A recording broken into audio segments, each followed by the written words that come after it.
So നമ്മുടെ ഇന്ന് second day in Chennai ആണ്. ഇന്ന് നമുക്ക് 11 വർക്ക്ഷോപ്പ്. നമുക്ക് ഇവിടുന്ന് റൂം ഇപ്പോൾ വെക്കേറ്റ് ചെയ്തിട്ട് നമുക്ക് വേറെ സ്ഥലത്താണ് ഇപ്പോൾ അക്കോമഡേഷൻ ശരിയാക്കിയിട്ടുള്ളത്. അപ്പോൾ നമ്മളിപ്പോൾ അവിടേക്ക് പോയിക്കൊണ്ട് നിൽക്കുകയാണ്, അതിൻ്റെ തിരക്കിലാണ്. നമുക്കിന്ന് 11 to 1:30 വരെയും വർക്ക്ഷോപ്പ്. പിന്നെ അത് കഴിഞ്ഞിട്ട് നമുക്ക് കുറച്ച് പുറത്ത് പോകാമെന്നുള്ളൊരു പ്ലാനിലാണ് നിൽക്കുന്നത്.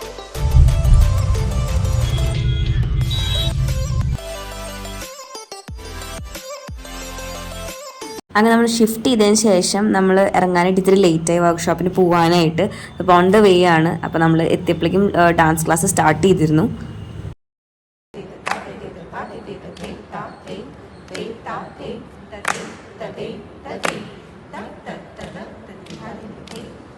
വർക്ക്ഷോപ്പ് കഴിഞ്ഞിട്ട് നിൽക്കുകയാണ് റൂമിലേക്ക് പോകാനായിട്ട്. വീഡിയോ ഒന്നും എടുക്കാൻ പറ്റിയില്ല, കാരണം 1.5 മണിക്കൂർ ഫുള്ള് വർക്ക്ഷോപ്പായിരുന്നു. ഇപ്പോൾ സമയം ഒരു 1:30 ആയിട്ടുണ്ട്.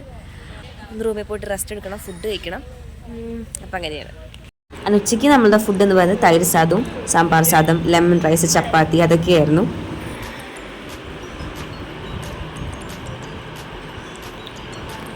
ഓരോർക്കൊക്കെ കഴിഞ്ഞ് നെക്സ്റ്റ് ഫെസ്റ്റിവലിന് പോകാൻ വേണ്ടി റെഡി ആയിക്കൊണ്ടിരിക്കുകയാണ്. അപ്പോൾ റൂമിൽ ആകെ റൂമുള്ളൂ. അപ്പോൾ നമുക്ക് റൂമിലാണ് ഈ കാണുന്ന 11 ആൾക്കാരും കൂടി റെഡി ആയിക്കൊണ്ടിരിക്കുന്നത്. അപ്പോൾ ഇവിടെയാണ് തൊട്ടപ്പുറത്ത് നല്ല ബീച്ചാണ്, നല്ല ബാക്കിലൊക്കെ അടിപൊളി വ്യൂ ആണ്, വില്ലാണിത്. അപ്പോൾ ഇതിൻ്റെ ആ സൈഡിലും സ്വിമ്മിംഗ് പൂളുണ്ട്, പിന്നെ അപ്പുറത്തെ ബീച്ചുണ്ട്. അപ്പോൾ രാത്രി എന്നിട്ട് പോലെ പ്ലാനിലാണ്. അപ്പോൾ ഇനി പോയിട്ട് വൈകുന്നേരം ഇന്ന് കഥക് ഫെസ്റ്റിവലാണുള്ളത്. ഇന്ന് കഥക്കായിരുന്നു പെർഫോമൻസ് ഉള്ളത്. അപ്പോൾ അതൊക്കെ കണ്ട് പറ്റുകയാണെങ്കിൽ വീഡിയോ എടുക്കാം. അതൊക്കെ കഴിഞ്ഞ് നമുക്ക് രാത്രി കാണാം. അങ്ങനെ നമ്മൾ ഓട്ടോ കിട്ടിയിട്ട് ഇപ്പോൾ പോയോണ്ടിരിക്കുകയാണ്. എത്താൻ വളരെ ലേറ്റായി, ഓട്ടോ ഇട്ടാൻ ലേറ്റായി.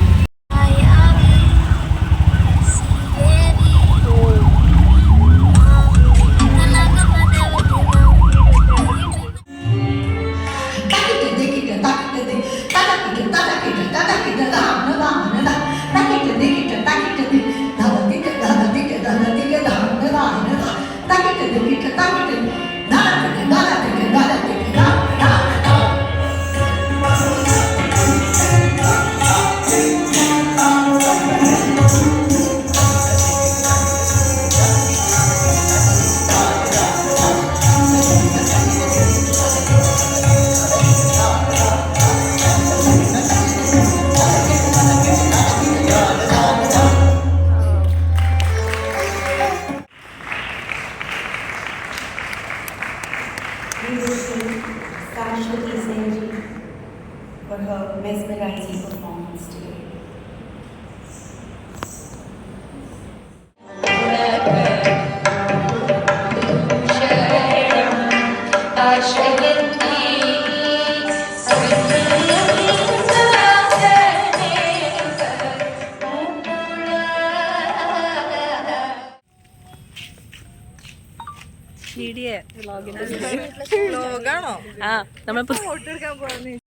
അങ്ങനെ ഒരു 9:30 ശേഷം നമ്മൾ പ്രോഗ്രാമൊക്കെ കഴിഞ്ഞ് വീട്ടിലേക്ക് പുറപ്പെട്ടു.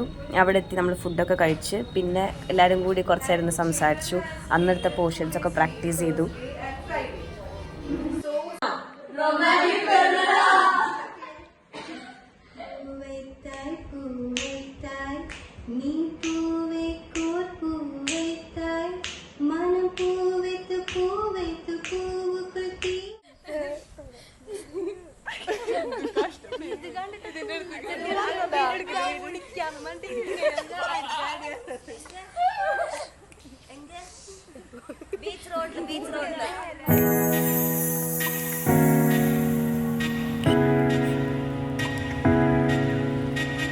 ഇന്ന് ഡേ 3 അറ്റ് ചെന്നൈ ആണ്.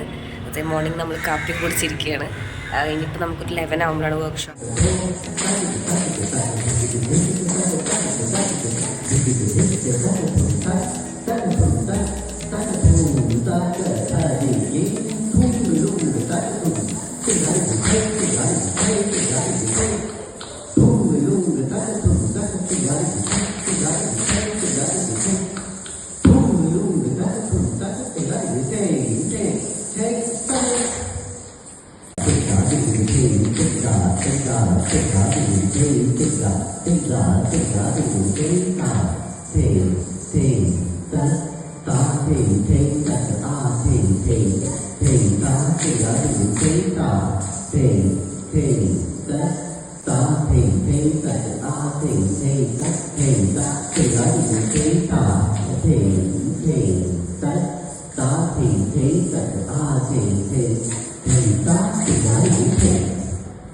അങ്ങനെ വർക്ക്ഷോപ്പിന് ശേഷം നമ്മളെല്ലാവരും കൂടിയിട്ട് തൊട്ടടുത്തുള്ള ഒരു എക്സിബിഷൻ കാണാൻ വേണ്ടി പോയി. അവിടെയാണെങ്കിൽ ട്രഡീഷണൽ ആയിട്ടുള്ള എല്ലാ ക്രാഫ്റ്റ് ഐറ്റംസിൻ്റെ ഒക്കെ ഒരു എക്സിബിഷനായിരുന്നു.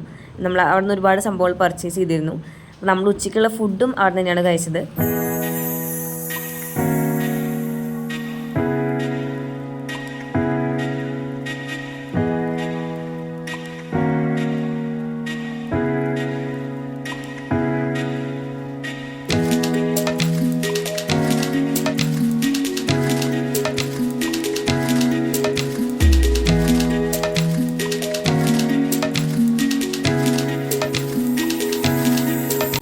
എക്സിബിഷനിൽ ഏറ്റവും ഇഷ്ടപ്പെട്ടൊരു സംഭവം എന്ന് പറഞ്ഞാൽ ഞാൻ ആദ്യമായിട്ടാണ് വള ലൈവായിട്ട് ഉണ്ടാക്കുന്നത് കാണുന്നത്.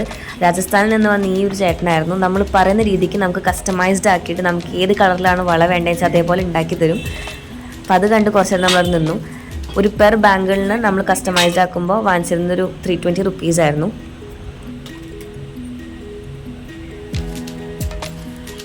ആ കയ്യിലിരിക്കുന്ന 2 വടി പോലത്തെ സംഭവം, അതായത് ഓരോ കളേഴ്സ് അവിടെ ഇരിക്കുന്നത്. നമ്മൾക്ക് ഏത് കളറാണ് വേണ്ടതെന്ന് പറഞ്ഞു കഴിഞ്ഞാൽ ആരാരും അത് വെച്ചിട്ട് 1 2 എത്രയാണെന്ന് വെച്ചാൽ നമ്മൾ പണനുസരിച്ചിട്ട് എടുത്തിട്ട് അത് ആദ്യം ചൂടാക്കിയിട്ട് അങ്ങനെ വളച്ചെടുത്തിട്ട് പിന്നെയാണ് ഒരു ബാങ്കിൾ രീതിക്ക് ബാങ്കിളിൻ്റെ ഷേപ്പിലാക്കി എടുക്കുന്നത്.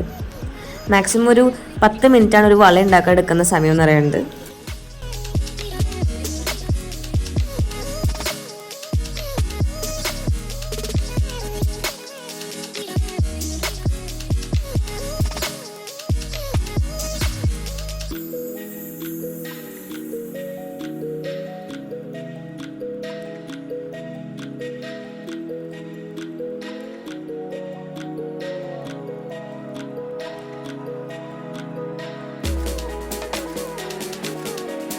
ട്യൂഷൻ കഴിഞ്ഞപ്പോൾ ലേറ്റായി, ഇറങ്ങാനായിട്ട് ലേറ്റായി. നമ്മൾ കുറേ നാളായിട്ട് നമ്മളൊരു കാര്യം പ്ലാൻ ചെയ്യുന്നുണ്ടായിരുന്നു. നമ്മൾ നിൽക്കുന്ന വീടിൻ്റെ തൊട്ടപ്പുറത്തെ ലൈനിലായിരുന്നു വിജയ് നിൽക്കുന്നുണ്ടായിരുന്നു. വിജയിൻ്റെ വീടിൻ്റെ വഴി കൂടെ പോയിക്കൊണ്ടിരിക്കുകയാണ്. വിജയുടെ ഈ ഭാഗത്ത് 2 വീടും നമ്മൾ നിൽക്കണേ തൊട്ടപ്പുറത്തെ സൈഡിലാണ് വിജയിൻ്റെ വീട്. അപ്പോൾ ഒരു വീട് കണ്ടു കഴിഞ്ഞപ്പോൾ നമുക്ക് ആ വീട് കാണാൻ വേണ്ടിയാണ് ഒരെണ്ണം നമ്മൾ മുന്നോട്ട് പോയിക്കൊണ്ടിരിക്കുക. ഇവിടെ ഫുള്ള് പോലീസ് പ്രൊട്ടക്ഷനാണ് ഇപ്പോൾ കറൻ്റ് വിജയുടെ വീടിൻ്റെ ഭാഗത്ത്. ഇതാണ് വിജയിൻ്റെ വീട്. നമ്മൾ വിജയിൻ്റെ വീടൊക്കെ കണ്ട് ഫ്രണ്ട് ഗേറ്റിന് നടന്ന് കുറച്ച് പേരൊക്കെ ഫോട്ടോ ഒക്കെ ഒന്ന് എടുത്ത് നമ്മൾ നിൽക്കണേ തൊട്ടപ്പുറത്തായിരുന്നു. അപ്പോൾ അതുകൊണ്ട് നമ്മൾ വെറുതെ പോയി കാണാമെന്ന് വിചാരിച്ചത്. അപ്പോൾ അങ്ങനെ അന്ന് നമ്മൾ ഈവനിങ് എല്ലാവരും കൂടി പാക്കിംഗ് ഒക്കെ ചെയ്ത് കഴിഞ്ഞ് നമ്മൾ ഈവനിങ് ആയപ്പോൾ അവിടെ നിന്ന് ഇറങ്ങി. നമുക്ക് രാത്രിയായിരുന്നു വണ്ടി. അപ്പോൾ ഈ ഒരു 3 ദിവസത്തെ വർക്ക്ഷോപ്പ് എന്ന് പറഞ്ഞാൽ അത്ര അടിപൊളിയായിരുന്നു. നമുക്ക് ഒരുപാട് എക്സ്പീരിയൻസ്, ഒരുപാട് കാര്യങ്ങൾ പഠിച്ചു. ഭയങ്കര ഹാപ്പിയായി എല്ലാവരും. പല പല ഫ്രണ്ട്ഷിപ്പും കിട്ടി. അപ്പോൾ നമ്മൾ വലിയ വലിയ ആൾക്കാരെ മീറ്റ് ചെയ്യാനും പറ്റി. അപ്പോൾ ഇതിൻ്റെ ഒരു ഏറ്റവും വലിയ താങ്ക്സ് എന്ന് പറയുന്നത് ഞങ്ങളുടെ ഗുരുവായിട്ടുള്ള ശരണ്യ മാമിനാണ്. അപ്പോൾ ഇനിയും അടുത്ത യാത്രകൾക്കായിട്ട് കാത്തിരിക്കുന്നു. Till then bye.